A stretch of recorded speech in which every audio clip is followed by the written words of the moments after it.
So it's easy to critique proposed policies of mandatory drug treatment being imposed upon addicts from the comfort of a suburban home. When one hasn't seen this disorder and misery spreading on the streets of every major city in Canada, one can convince oneself that it really isn't that bad out there. A person can delude themselves and think that policies of enablement will eventually lead addicts to liberation from their poison of choice.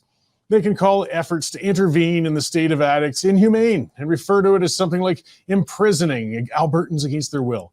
In fact, that's the exact approach NDP leader Rachel Notley is taking on the issue, and those were her words. Exactly.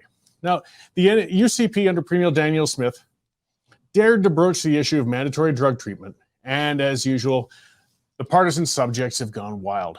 Now, what privileged progressives like Notley refuse to understand is that addicts are already imprisoned against their will. They're trapped in a cycle of substance abuse, which drives them to seek larger and more frequent doses to the point of an almost inevitable overdose. As they stumble down that path of addiction, they lose their jobs, they lose their homes, they lose contact with their families. They live on the streets in fear, misery, and desperation as it gets harder to find the means to get their drugs and keep them in their stupor, which would allow them to forget their life situation. The fate of an addict once they've hit the streets is bleak. Unless they somehow find their way into a recovery program, they're likely going to end up either in jail, in a hospital, or dead. How on earth is it compassionate to say that we should leave addicts in that condition to their own devices? I mean, sure, it's always preferred, of course, to let free will dictate a person's path in life. That's working, though, under the assumption a person is in their right mind. A heavily addicted person living on the streets is not in their right mind. Yes, it's best if an addict voluntarily checks themselves into treatment. Unfortunately, once they're down on the street level, very, very few will do that. For most of them, once they've hit that point, intervention is required. Last week, I wrote and I said on this show on how I had a family member we had to deal with, and he needed to be committed to a mental health facility. It was a tough process. The facilities are limited, and for now, he's still residing there. It's terrible to have to force a loved one into a situation where they're held against their own will.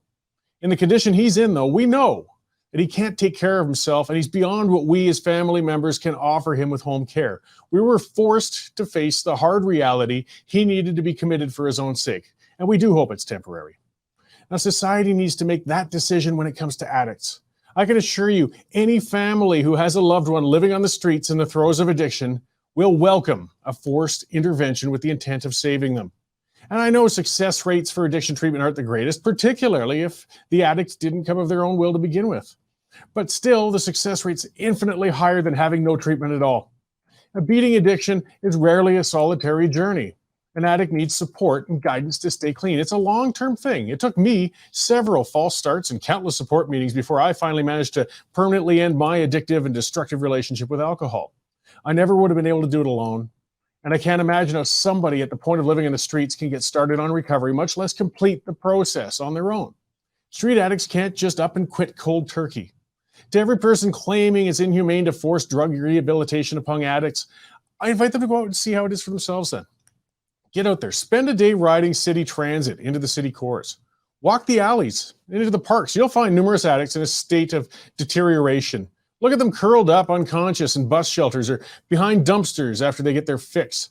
Watch the ones shouting at the clouds as they shuffle down the street in a drug-induced psychosis. Look at the sores covering their faces and their emaciated bodies as the addiction is eating them alive. Spend a day doing that. I'm serious, do it. And then come to me and tell me we shouldn't intervene. Tell me how that person on the park bench, stoned out of their wits, soaking in their own feces, must be left alone for the sake of their dignity. There's no dignity in death, and that's the inevitable destination of many street addicts if something doesn't knock them off their path. Intervention and mandatory treatment isn't a perfect option, and it won't work for them all. But it's still a far better course of action than the failed policies of enablement and wishful thinking that's led to the spread of addiction and disorder we're seeing on the streets today.